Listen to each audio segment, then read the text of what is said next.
మీ బట్టలకి సాఫ్టింగ్ ప్రొటెక్షన్ ఇచ్చే సరైన product ఎలిమ్ fabric conditioner.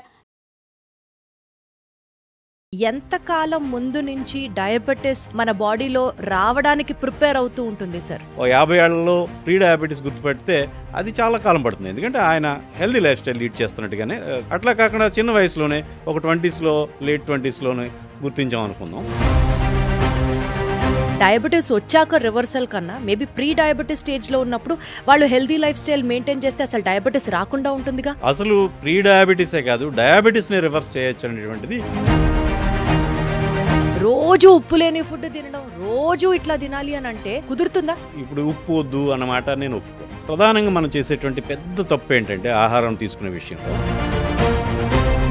Anti diabetic diet suggest చేయమంటే ఏం చెప్తారు మురళీకృష్ణ గారు? అట్లా ఏమైనా ఉంటుందా అసలు? ఏవేవో చెప్తూ ఉంటారు. బెల్లం వల్ల దాంట్లో ఐరన్ వస్తుంది. బెల్లం కూడా పంచదార కంటే మెరుగైంది అయితే కాదు. పంచదార అవాయిడ్ చేయొచ్చు కానీ బెల్లం తినచ్చు. అది ఒక మిత్, అది అపోహ. అట్లా ఏం లేదు. ఏదైతే దాంట్లో సరిగ్గా పడుకోకపోతే ఎలా వివిధ రకాల జబ్బులు వస్తాయో బీపీ షుగర్ కూడా నిద్ర మీద ఆధారపడి ఉంటుంది. వాస్తవానికి నిద్ర అనేటువంటిది తిండి కంటే కూడా ప్రధానమైనటువంటి ఫ్యాక్టర్. స్టూడెంట్స్కి కాదు, అడల్ట్స్కి కాదు, బేబీస్కి, ఇన్ఫెంట్స్కి కాదు, ఎంత స్లీప్ అవసరం సార్ బాడీకి. ఏదో పీడకలతోటో పిచ్చి పిచ్చి కలలతోటో లేకపోతే ఊరికినే కదులుతూనో లేకపోతే యూరినల్స్కి ఒకసారి లేచి బయటకు వెళ్ళి వచ్చేటప్పటికి డాక్టర్స్ అడ్వర్టైజ్ చేయడానికో లేకపోతే దాన్ని కొంచెం కమర్షియలైజ్ చేయడానికో ఇన్ని వ్యాక్సిన్స్ మార్కెట్లోకి తీసుకొస్తున్నారు. 15,000 రూపాయల వ్యాక్సిన్ డోసు అని చెప్తూ ఉంటారు. నిజానికి అంత అది కాస్ట్ ఎఫెక్టివ్ అనేటువంటిది నేను చూస్తాను. దాని ట్రీట్మెంట్ 3,000 కంటే తక్కువ. హలో ఎవ్రీబడి, అందరికీ నమస్కారం. Welcome to deep talks with Deepthi. ఇప్పుడు ఇన్స్టాగ్రామ్లో కానీ, సోషల్ మీడియాలో కానీ, ఫేస్బుక్లో కానీ ఎక్కడ చూసుకున్నా సరే ట్రెండ్ ఏంటో తెలుసా? సినిమా పాటలకి లిప్ సింకులు కలుపుతూ యాక్ట్ చేయడము, డాన్స్ చేయడము ఇది కాదు ట్రెండ్ నడుస్తున్నదంతా హెల్త్ అవేర్నెస్ గురించి. Any digital platform for that case health గురించి జనాలకి అవగాహన పెరుగుతున్న కాన్సెప్ట్స్ రోజు రోజుకి ఎక్కువ అవుతున్న నేపథ్యంలో ఒక deep health and life style మీద ఒక పాడ్కాస్ట్ చేయాలి అని అనిపించింది. అండ్ పర్ఫెక్ట్ గెస్ట్ మన ఈ సబ్జెక్ట్ గురించి మాట్లాడడానికి మీ అందరికీ ఆల్రెడీ బాగా తెలుసు.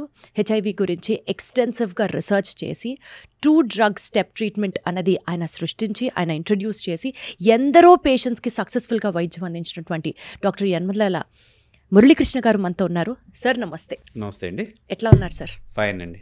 సార్ హెల్త్ ఇదే నడుస్తోంది ఇప్పుడంతా కూడా. అంటే ఒకప్పటితో పోల్చుకుంటే జనాలకి అవేర్నెస్ పెరిగిందా? సంతోషమే కదా, మంచి విషయమే కదా. ఇన్ఫర్మేషన్ ఆన్ హెల్త్ గురించి డిజిటల్ ప్లాట్ఫామ్స్ మీద వెతుక్కొని మరీ చూస్తున్నారు. రోజు ఏ కషాయాలు తాగాలి, ఏం తినాలి. ఈక్వల్లీ డయాబెటీస్ గురించి చూస్తే diabetes has already become the capital of the world, మన ఇండియా, భారతదేశం. బట్ స్టిల్ అంటే హెల్త్ గురించి అవగాహన పెరుగుతున్నారు, బట్ స్టిల్ హెల్దీ లైఫ్ స్టైల్ని ఫాలో అవ్వట్లేదు. రెండు చాలా డిఫరెంట్ సబ్జెక్ట్స్గా అనిపిస్తున్నాయి. మీరేమంటారు సార్ ఈ ట్రెండ్ గురించి? వాస్తవానికి వ్యవసాయం ఉనికిలోకి వచ్చి 10,000 సంవత్సరాల కంటే తక్కువ అయింది. అంతకుముందు పచ్చనం చేయనటువంటి, కుక్ చేయనటువంటి తిండి తినడం, అట్లనే సహజమైనటువంటి ఆహారం తీసుకోవడం అనేటువంటిది ఉండేది. ఎప్పుడైతే వ్యవసాయం ఉనికిలోకి వచ్చిందో అంతకుముందు ఈ ప్రధానమైనటువంటి ఆహార వేట, చేపల వేట, అట్లనే జంతు వేట, ఇది కాస్త కొద్దిగా ఈ నట్స్, తర్వాత ఫ్రూట్స్ ఇట్లాంటివి ఉండేవి. ఎప్పుడైతే వ్యవసాయం ఉనికిలోకి వచ్చిందో ఈ కాయ కష్టం అనేది తగ్గిపోయింది. అట్లనే కార్బోహైడ్రేట్ అనేటువంటిది బాగా పెరిగిపోయింది. మనకి స్టేపుల్ ఫుడ్ ఏది తీసుకున్నప్పుడు కూడా ప్రధాన ఆహారం ఏదైనా ఒక వరి లేకపోతే గోధుమ, ఇంకేమైనా మిల్లెట్స్, ఇంకేమైనా సరే వీటిలో ప్రధానమైనటువంటిది కార్బోహైడ్రేట్. సో అప్పటి వరకు కొన్ని లక్షల సంవత్సరాలుగా జరుగుతున్నటువంటి మానవ పరిణామంలో ఒక్కసారిగా వ్యవసాయం అనేటువంటిది అంతవరకు ఉన్నటువంటి ఈ ఫుడ్ బ్యాలెన్స్ని మార్చిపడేసింది. ఏదైతే మనకి ఆ రోజు వరకు కార్బోహైడ్రేటు, ఇంకా ఫ్యాటు, ఇంకా కొద్దిపాటి ఈ కార్బోహైడ్రేట్ ఉండేది కాస్త ప్రోటీను, ఫ్యాటు ప్రధానంగా ఉంటూ కొద్దిపాటి కార్బోహైడ్రేట్ ఉండేది. అది కాస్త వ్యవసాయం అయితే ఉనికిలోకి వచ్చిన తర్వాత ప్రధానంగా కార్బోహైడ్రేట్ అనేటువంటిది మేజర్ పార్ట్ తీసుకుంది. మేజర్ చంక్ ఫుడ్ మానవుల యొక్క ఫుడ్లో కార్బోహైడ్రేట్ ప్రధానమైనటువంటి పాత్ర అయిపోయింది. ఎప్పుడైతే ఇట్లా వచ్చిందో ఈ ఎవల్యూషన్లో మానవుని యొక్క పరిణామంలో ఈ కార్బోహైడ్రేట్ని హ్యాండిల్ చేసేంత శక్తి ఇప్పటికీ కూడా మనకి రాలేదు. అందువల్ల ఈ లైఫ్ స్టైల్ డిసీజెస్ అనేటువంటి ఏవైతే మనం ఒక 50 ఏళ్ల క్రితాన్ని ఫోటోలు చూసుకుంటే ఎవరు చబ్బీగా కనపడరు, ఎవరు నిండుగా కనపడరు, అందరూ థిన్గా హెల్దీగా కనపడుతూ ఉంటారు. ఇప్పుడు ఎప్పుడైతే మన ఆహారంలోకి ఎక్కువగా ఈ ప్రాసెస్డ్ ఫుడ్ ఇంకా పరిస్థితిని వర్సం చేసింది. ఏదైతే ఎండోస్పెర్మ్ ఏదైతే మనం బ్రౌన్ రైస్ అంటాం, ఉండేటువంటి ఆ బ్రౌన్ పొరని తీసేసి మనం ఫుడ్ ఇస్తే అది వెంటనే శరీరంలోకి ఈ కార్బోహైడ్రేట్ రిలీజ్ అయిపోతుంది. దాని మూలంగా కూడా ఈ ఇన్సులిన్ రెసిస్టెన్స్ అవి వచ్చేయటం మొదలెట్టింది. దీనివల్ల ఇప్పుడు లైఫ్ స్టైల్ డిసీజెస్ అనేటువంటి ఏవైతే క్యాన్సర్లో, లేకపోతే రక్తపోటు, డయాబెటీస్, లేకపోతే ఊబకాయం, ఇంకా ఇలాంటివి గుండెపోట్లు, ఇవన్నీ కూడా ఈ రకంగా వచ్చేసినాయి. సో మానవుని యొక్క పరిణామ క్రమం నెమ్మదిగా జరిగేది లక్షల సంవత్సరాల పాటు, వేల సంవత్సరాల పాటు జరిగేది కాస్త ఒక్కసారిగా మానవుని యొక్క ఆహారంలోకి వ్యవసాయం ఉనికిలోకి వచ్చిన తర్వాత ఈ కార్బోహైడ్రేట్ రావడంతో ఉల్టా అయిపోయింది. ఇది ప్రధానమైనటువంటిది ఇది అనమాట. సార్, బేసికల్గా డయాబెటీస్ అనేది ఓవర్ నైట్ వచ్చేది కాదు. Over a period of time ఇప్పుడు మనం కూడా ప్రీ డయాబెటిక్ టెస్ట్లను కూడా చేస్తున్నారు. ప్రీ డయాబెటిక్ రేంజ్ ఇంత ఉంది అని అంటే బహుశా వీళ్ళకి ఫ్యూచర్లో డయాబెటీస్ వస్తుంది కాబట్టి జాగ్రత్త పడాలి అని ఒక హింట్ కూడా ఇస్తున్నారు డాక్టర్స్. ఈ నేపథ్యంలో ఎంతకాలం ముందు నుంచి డయాబెటీస్ మన బాడీలో రావడానికి ప్రిపేర్ అవుతూ ఉంటుంది సార్? సుమారుగా మనం ఎంత టైం అని చూసుకోవచ్చు? దీన్ని ఇంకో రకంగా అర్థం చేసుకోవాలి. దీన్నే ఇన్సులిన్ రెసిస్టెన్స్ అంటాం. ఇన్సులిన్ అనేటువంటిది మనిషి యొక్క శరీరంలో దాదాపుగా ఒక 25-30 యూనిట్ల ఇన్సులిన్ మనం ఏదైతే వాడుతూ ఉంటామో అంత ఈ మేరకు రిలీజ్ అవుతూ ఉంటుంది. ఇది ఫుడ్ ఛాలెంజ్ని బట్టి ఏదైతే కార్బోహైడ్రేట్ ఎక్కువగా ఉన్నప్పుడు ఎక్కువ ఇన్సులిన్ రిలీజ్ కావడం, అట్లనే ఫ్యాట్ లాంటి కంటెంట్ ఉన్నప్పుడు దాదాపుగా లేకపోవడం, కొంచెం ప్రోటీన్ ఉన్నప్పుడు కొద్దిపాటి మినిమల్ ఇన్సులిన్ రిలీజ్ కావడం జరుగుతుంది. ఎప్పుడైతే ఫుడ్ని డంప్ చేయడం మొదలెట్టామో అది కూడా మనం సహజమైన జీవితం కాకుండా ప్రకృతిలో దొరికేటువంటి ఆకులలములో, లేకపోతే పండ్లు, లేకపోతే ఈ ధాన్యాలు ఎలా ఉన్నది అలా కాకుండా మనం పూర్తిగా పాలిష్ చేసి దాన్ని రకరకాల ప్రాసెస్ చేసి ఇంకా తొందరగా రుచిని పొందడానికి గాను అక్కడ మనకి శారీరక శ్రమ బయటికి కనపడేది, లోపల అంతర్గతంగా జీర్ణ వ్యవస్థ పడే కష్టాన్ని కూడా లేకుండా చేసి డైరెక్ట్గా చేసేస్తున్నాం. శారీరక శ్రమ లేకపోవడం వల్ల మనకి ఊబకాయం ఎట్లా పెరుగుతుందో శరీరంలో అట్లా అంతర్గతంగా మనకి ఈ డైరెక్ట్గా రీఫైన్డ్ కార్బోహైడ్రేట్ అందడం వల్ల శరీర అంతర్గత అవయవాలు ఏవైతే లివరు లేదా ఈ ప్యాంక్రియాస్ అనేటువంటి వాటికి పని లేకుండా పోతుంది. అది ఎప్పుడు అనేటువంటిది వాళ్ళ యొక్క తిండి మీద ఆధారపడి ఉంటుంది. సో 50 ఏళ్లలో ప్రీ డయాబెటీస్ గుర్తుపెడితే అది చాలా కాలం పడుతుంది. ఎందుకంటే అంతవరకు ఆ వ్యక్తి హెల్దీ లైఫ్ స్టైల్ లీడ్ చేస్తున్నట్టుగానే near healthy lifestyle lead చేస్తున్నట్టు, అట్లా కాకుండా చిన్న వయసులోనే ఒక 20స్లో లేట్ 20స్లోనే గుర్తించాం అనుకుందాం, వాళ్ళ అన్హెల్దీగా ఏదైతే జంక్ ఫుడ్, ప్రాసెస్డ్ ఫుడ్, అట్లనే రీఫైన్డ్ కార్బోహైడ్రేట్స్ బాగా తీసుకుంటున్నారు. నేను ఈ క్వశ్చన్ ఎందుకు అడుగుతున్నానంటే సార్, ఇప్పుడు సపోజ్ ఫర్ ఎగ్జాంపుల్ ఒక 25 to 30 ఏజ్ గ్రూప్లో ఉన్న వాళ్ళు ఉన్నారు అనుకుందాం. ఇప్పుడు అంటే ఆ ఏజ్ గ్రూప్లో కూడా మనం డయాబెటీస్ ఎక్స్పెక్ట్ చేయొచ్చు, కానీ జనరల్గా మాట్లాడితే ఒక 25 to 30 ఏజ్ గ్రూప్లో ఉన్న వాళ్ళకి because of unhealthy life style వల్ల వాళ్ళు బాడీలో షుగర్స్ అక్యూములేట్ చేసుకోవడం స్టార్ట్ చేసి they are on the verge of diabetes అని అనుకున్నప్పుడు, డయాబెటీస్ వచ్చాక రివర్సల్ కన్నా మేబీ ప్రీ డయాబెటీస్ స్టేజ్లో ఉన్నప్పుడు వాళ్ళు హెల్దీ లైఫ్ స్టైల్ మెయింటైన్ చేస్తే అసలు డయాబెటీస్ రాకుండా ఉంటుందిగా, అట్లా ఎక్స్పెక్ట్ చేయొచ్చా? డెఫినెట్గా తీసుకో. అసలు ప్రీ డయాబెటీసే కాదు, డయాబెటీస్ని రివర్స్ చేయొచ్చు అనేటువంటిది ఇటీవల కాలంలో రుజువైనటువంటి విషయాలు. బ్రిటన్కి చెందినటువంటి రాయ్ టేలర్ మెడిసిన్ ప్రొఫెసర్, ఆయన ఏం చేశారంటే ఎవరైతే ఈ డయాబెటిక్ పేషెంట్స్ ఉన్నారో వాళ్ళలో 11 మంది పేషెంట్లు తీసుకుని వాళ్ళకి సివియర్ క్యాలరీ రెస్ట్రిక్షన్ చేశారు, అట్లానే కార్బోహైడ్రేట్ని ఎలిమినేట్ చేశారు.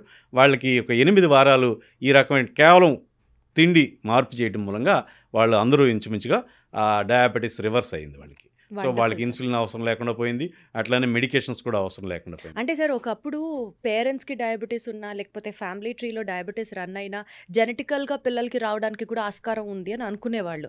కానీ ఇవాళ రోజున maybe because of the improper food or improper life style or because of the stress ఏది తీసుకున్నా సరే ఎవరికి డయాబెటీస్ వస్తుందో కూడా ఎక్స్పెక్ట్ చేయలేకుండా ఉన్నాం మనం. సో డయాబెటీస్ వీళ్ళకి వస్తుంది, జాగ్రత్త పడాలి అనే సిమ్టమ్స్ మనకేమైనా అర్థమవుతాయా సార్? ఇప్పుడు మనం వంశపారంపర్యంగా జెనెటికల్గా లేకపోతే వాళ్ళ కుటుంబ జన్యువుల వల్ల వస్తుంది అనేటువంటిది చాలా తక్కువ శాతం. ఏదైతే ఈ ప్రాక్టీస్ మూలంగా వాళ్ళు చేసేటువంటి పనుల మూలంగానే వాళ్ళు తినే తిండి మూలంగానే వచ్చేటువంటిది అది ప్రభావమే అత్యధికం. అది దాదాపు 90% వాళ్ళు తినే తిండి మూలంగా వస్తూ ఉంటుంది. సో మనం ప్రిడిక్ట్ చేయక్కర్లేదు వీళ్ళ ఇంట్లో గుండెపోటు వచ్చి చనిపోయారు, లేకపోతే వీళ్ళ ఇంట్లో డయాబెటీస్ వచ్చిందంటే వాళ్ళ హెల్దీ లైఫ్ స్టైల్ అని కనుక వాళ్ళ పిల్లలు అనుసరించగలిగితే వాటి నుంచి ఖచ్చితంగా తప్పించుకునే అవకాశం ఉంది.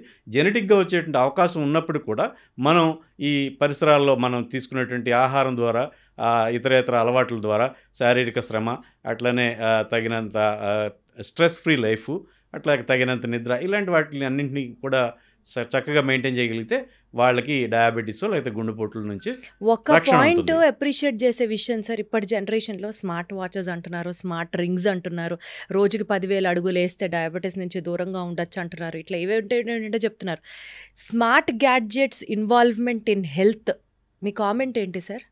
ఇప్పుడు ఈ గ్యాడ్జెట్స్ వీటన్నింటికంటే కూడా ముఖ్యంగా వాళ్ళు వీలైనంత ప్రకృతి సఖ్యమైనటువంటి జీవితం గడపాలి. ఏదైతే గతంలో పెద్దగా పచ్చనం చేయకుండానో లేకపోతే పెద్దగా ప్రాసెస్ చేయకుండా తిండి తింటూ ఉండేవారు, అలాంటి తిండి తినాలి. అట్లనే ఏది గతంలో ఇన్ని రకాలైనటువంటి ఉపకరణాలు లేవు. ఇన్ని రకాల ఉపకరణాలు లేకపోవడం మూలంగా ఒక శారీరక శ్రమ అంటూ ఉండేది. అది గృహోపకరణాలు కానివ్వచ్చు, లేకపోతే మనకి ఎంప్లాయ్మెంట్లో కానివ్వచ్చు, లేకపోతే దూరం వెళ్ళి జాబ్ చేయాల్సి వచ్చినా మనం వేరే రకంగా వెళ్ళాల్సి వచ్చేది. సో శారీరక శ్రమ అనేటువంటి చేయడం, అట్లనే ప్రకృతి సఖ్యంగా ఏదైతే సహజమైనటువంటి ఫుడ్ని వీలైనంత తక్కువ ప్రాసెసింగ్తో తీసుకోవడం మూలంగా ఇలాంటి వాటికి మనం దూరంగా ఉండవచ్చు. సార్ యాక్చువల్గా ఫుడ్ అవాయిడ్ చేయాలి, డయాబెటీస్ రాకుండా ఉండాలి అంటే, పోనీ అన్హెల్దీ ఫుడ్ అవాయిడ్ చేయాలి అంటే ఫస్ట్ వైట్స్ అన్నీ అవాయిడ్ చేసేయమన్నారు. అంటే ఉప్పు తగ్గించాలి, మైదా తగ్గించాలి, షుగర్ తగ్గించాలి, ఇట్లా వైట్స్ అన్నీ అవాయిడ్ చేయమన్నారు. దాని తర్వాత ఫ్రైడ్ ఫుడ్స్ అవాయిడ్ చేయమన్నారు. దాని తర్వాత అంటే మనం చూసుకుంటూ వెళ్తే ఇప్పుడు ఇంటర్నెట్లో మనకు అవైలబుల్ అయిన ఫుడ్స్, డైట్స్, హెల్దీ డైట్ అని కొడితే మనకు బోల్డ్ లిస్ట్ వస్తుంది కదా sir. To be very honest, నాకు అనిపించేది ఏంటంటే ఈ ఫుడ్స్ ఆరోగ్యానికి చాలా మంచిది, రైట్, అందరం ఒప్పుకుంటాం. కానీ మై క్వశ్చన్ ఇస్, ప్రాక్టికల్గా అది అసలు పాసిబులా సార్? రోజు ఉప్పు లేని ఫుడ్ తినడం, రోజు ఇట్లా తినాలి అని అంటే కొన్ని రోజులు మంచి ఉప్పు మీద ఉన్నప్పుడు కరెక్ట్ యాక్సెప్ట్ చేస్తాం, అట్లాగే ఫాలో అవుతాం. కానీ ప్రతిరోజు అవే తినాలి అని అంటే వాస్తవానికి కుదురుతుందా? ఇంట్లోంచి బయటికి వెళ్తే junk foods, fast foods, road మీద ఫుల్ టెంప్టింగ్ ఫుడ్స్ కనిపిస్తూ ఉన్న టైంలో ఒక రోజు పొద్దు నుంచి సాయంత్రం వరకు ఆఫీస్కి వెళ్ళి స్ట్రెస్ అయినప్పుడు, రాత్రికి ఏదైనా తినాలి అని అనిపించినప్పుడే ఎక్కడ చూసుకున్నా సరే there are many points of food deliverables easily available.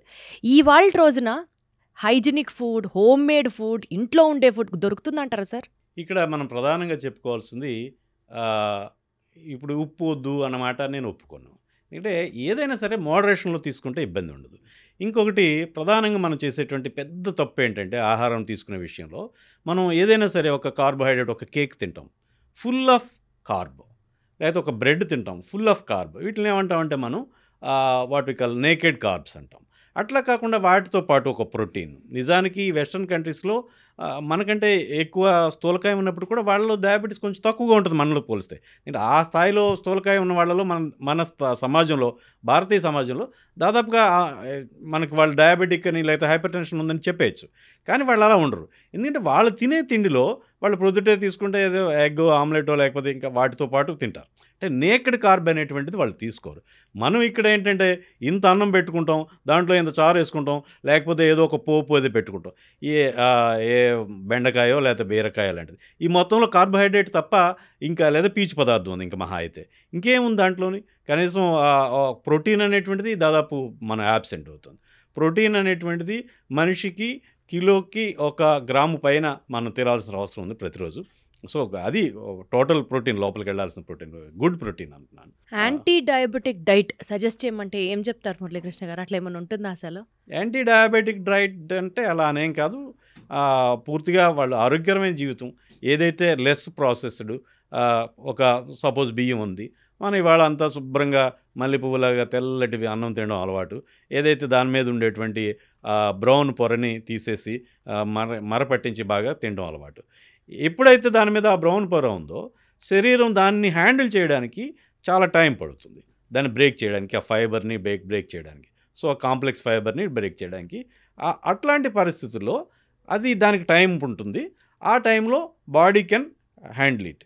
అట్లా కాకుండా ఎప్పుడైతే ఈ పొరను తీసేసి తెల్లటి బియ్యం ఇస్తున్నామో, లేదా మైదా అంటే మరీ దారుణమైన పరిస్థితి, పూర్తిగా మరీ ఇంకా కార్బన్ లేదా పంచదార.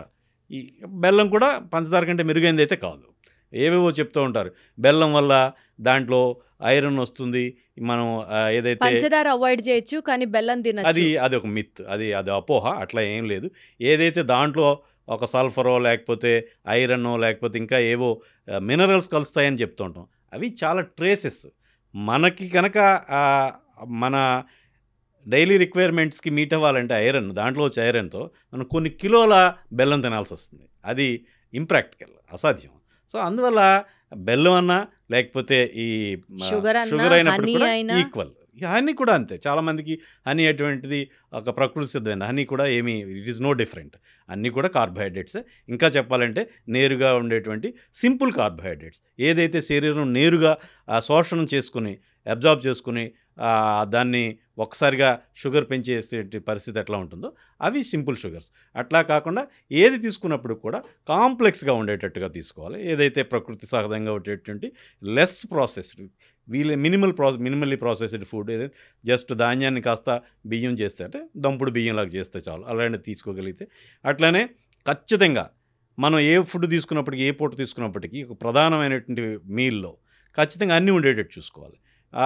కార్బోహైడ్రేటు, దాంతోపాటు ప్రోటీను, దాంతోపాటు ఫ్యాట్, ఇవన్నీ ఉండడం వల్ల ఈ స్పైక్ అనేటువంటిది తొందరగా రాదు.